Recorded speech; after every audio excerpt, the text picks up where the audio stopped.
امام بخاری رحمت الله علیه یو بل حدیث راوړی دا چې د مقتدی المنځ بغیر به سوره فاتحه نه ټکیږي. که چیرته مقتدی په منځ کې سوره فاتحه نه وای د دل منځ بیا هم صحیح کیږي.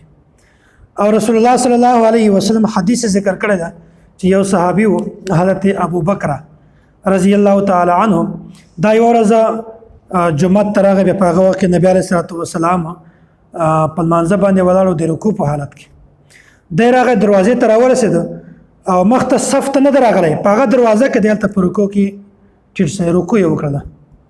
چې کله لمونځ مکمل شو هغه نه بعد رسول الله صلی الله علیه وسلم ته دا خبره بیان کړله چې داسې جمع ولاړ او بیا زه راغلم په دروازې سره ودرېدم، خو رسول الله صلی الله علیه وسلم ورته وویل چې الله تعالی دې ستا حرص نور هم زیات کړي، ولا تعود او لمونځ مه راګرځوه. یعنې د تا لمونځ صحیح ده خو الله تعالی دې تا حرص نور هم زیات کړي. داسې کار مه کوه چې ته جومات ته راځې او ډایرکټ هلته په رکوع باندې ټیټ شې، بلکې صف ته رارسېږه په صحیح طریقه باندې لمونځ کوه. نو د دې نه دا خبره ثابته شوه چې مقتدی راغلی ده دروازې سره دی په رکوع باندې ټیټ شوی ده. نو مقتدی خو سوره فاتحه نه ده ویلې، چې کوم سړی په رکوع کې د امام سره شاملېږي د دې لپاره سوره فاتحه ویل ممکن هم نه دي، ځکه چې دومره وخت کله وي چې هغه سوره فاتحه وایي بیا د امام سره په رکوع کې هم شامل شي. نو هغه صحابي سوره فاتحه نه ویلې، سوره فاتحه نه بغیر د امام سره په رکوع کې شامل شو. نبی علیه الصلاه والسلام د دغه لمونځ ټیک وګرځاوه چې تا لمونځ صحیح ده خو الله تعالی دې ستا حرص هم زیات کړي، خو آینده داسې مه کوه، یعنی مطلب د تا لمونځ صحیح ده، اعاده یې مه کوه، دوباره لمونځ مه راګرځوه. یعنی بغیر د سوره فاتحه نه الله رسول دغه لمونځ صحیح ګرځولی و. او داسې محمد اسماعیل دا د بلوغ المرام هغه د شارح ده، دغه د لا تعود معنی کړی چې لا تعود دا د اعاده نه مشتق ده، یعنی ته د لمانځه اعاده مه راګرځوه بلکې د تا لمونځ چې کومه ده هغه صحیح ده. غیر مقلدین دا خبره ثابتوي وایي چې نه بغیر د سوره فاتحه نه د مقتدی لمونځ نه صحیح کیږي.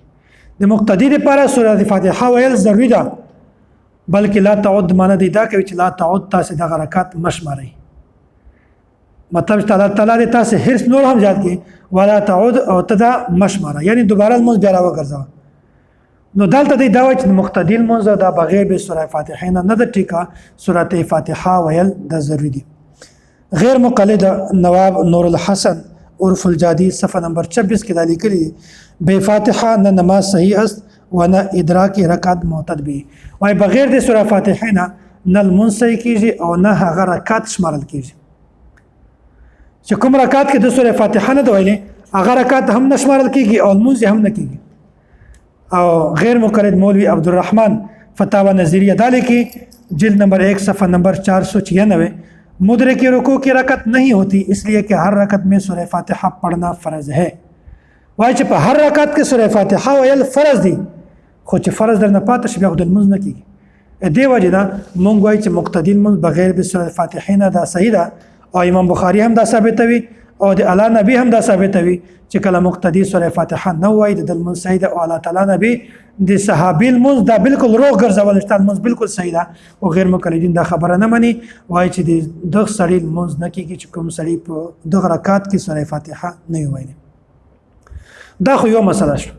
د دغه سره متعلق یو بله مسله ده چې آیا کوم سړی چې په رکوع کې د امام سره شامل شي د دغه رکعت شمارل کیږي او کنه. امام بخاری رحمت الله علیه هم دا رکعت شمارل کیږي ځکه د حدیث ذکر کړی ده او د الله نبی فرمان هم ذکر کړی ده چې مطلب هغه صحابي راغی په دروازې په شروع کې آلته د امام سره په رکوع کې شامل شو، الله نبی ورته فرمایل چې تا رکعت صحیح ته لمونځ صحیح دوباره د اعاده مه راکوه. نو دا معلومه شو چې هغه مدرک رکوع مدرک رکعت ده. خو غیر مقلدین دا خبره نه مني، وایي چې که یو سړی په رکوع کې د امام سره څوک شریک شي د هغه سړي دغه رکعت هم نه شمارل کیږي، ځکه چې د مذهب کې په هر رکعت کې سوره فاتحه ویل دا فرض ده، او چې کوم سړی امام سره په رکوع کې شامل شو گویا دغه سوره فاتحه نه ده ویلې، چې سوره فاتحه نه ویلې دغه رکعت هم نه شمارل کیږي.